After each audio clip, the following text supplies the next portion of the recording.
Clive বিটি circus শিল্পী। Clive বিটির কাজ ছিল পৃথিবীর অন্যতম সর্বাধিক বিপজ্জনক কাজ।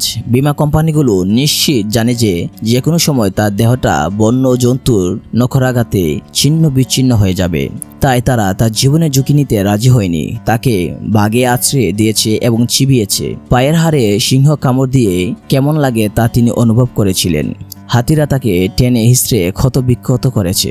একটা কালো চিতাবাঘ তাকে কামড়ে রক্তাক্ত করেছে এবং শেষবার যখন তার সবচেয়ে বড় সিংহ নিরুর সঙ্গে খেলা শেষ করলেন, তখন তাকে 10 সপ্তাহ হাসপাতাল থাকতে হয়েছিল। তিনি একটা পা প্রায় হারাতে বসেছিলেন।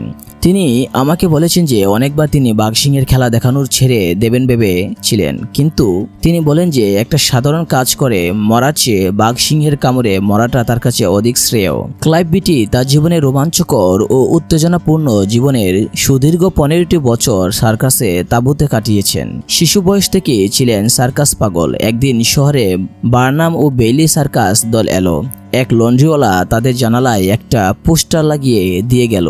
তিনি অবাক হয়ে চেয়ে থাকলেন। কি সুন্দর লাল, বেগুনি ও হলুদ বর্ণের রঞ্জিত ছবিতে দেখা যাচ্ছে এক বীর পুরুষ খাঁচা ভর্তি এক পাল ক্রুদ্ধ সিংহের সামনে চাবুক ঘুরাচ্ছে। তিনি দৌড়ে সেই লন্ড্রিওয়ালার কাছে গিয়ে অনুরোধ করলেন সার্কাস পার্টি চলে গেলে ওই পোস্টার যেন তাকে দেওয়া হয়। ইতিমধ্যে তিনি 5টা জেদি কুকুরকে বিভিন্ন রকম খেলা শিখিয়ে প্রশিক্ষণপ্রাপ্ত করে তুলেছিলেন। তিনি প্রায় সার্কাসের সেই পোস্টারটি রাস্তায় ঝুলিয়ে দিতেন এবং পাড়া ছেলেদেরকে খেলা দেখানোর ব্যবস্থা করতেন।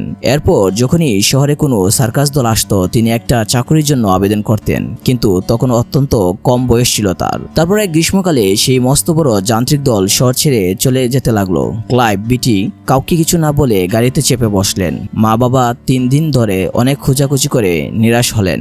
একদিন চিঠি এলো, তিনি সার্কাসে খাঁচা পরিষ্কার করার একটা চাকরি পেয়েছেন। মাসে মাত্র $5 বেতন তাকে বেহেশতে বাস করার সুযোগ এনে দিল। 10 বছরের মধ্যে ওহিউর এই যুবক ইতিহাসের সকল ট্রেনারদের ছাড়িয়ে গেল। তিনি এমন দুঃসাহসিক খেলা দেখাবার জন্য আয়োজন করলেন যে সার্কাস মালিকরা বলল এটা কোনোমতেই সম্ভব নয়।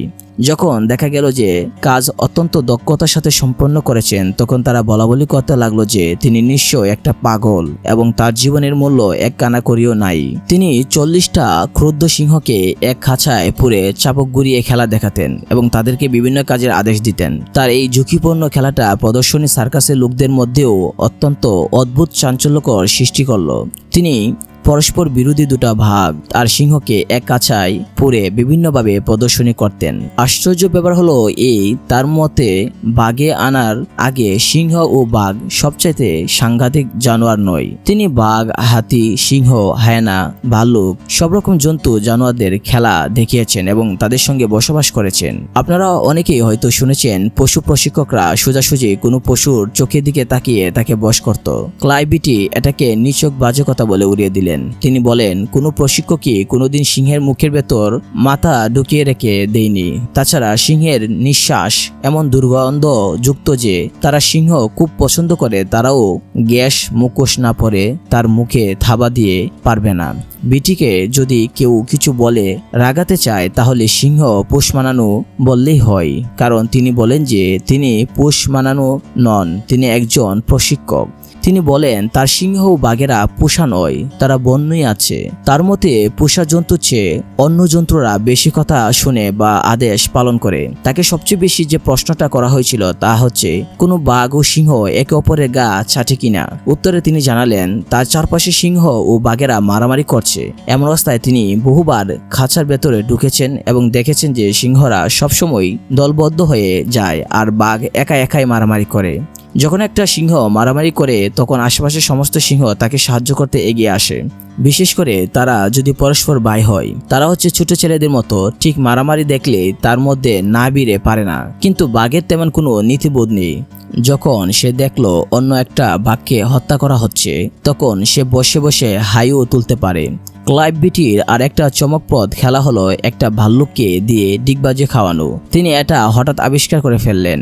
একদিন তিনি এক খাঁচায় ঢুকলেন, এমন সময় একটা ভাল্লুক হঠাৎ দাঁত বের করে উত্তেজিত হয়ে থাবা বাড়িয়ে খুনির চোখে এগিয়ে এলো তার দিকে। ভাল্লুকটা তাকে হত্যা করার জন্য এগিয়ে এসেছিল।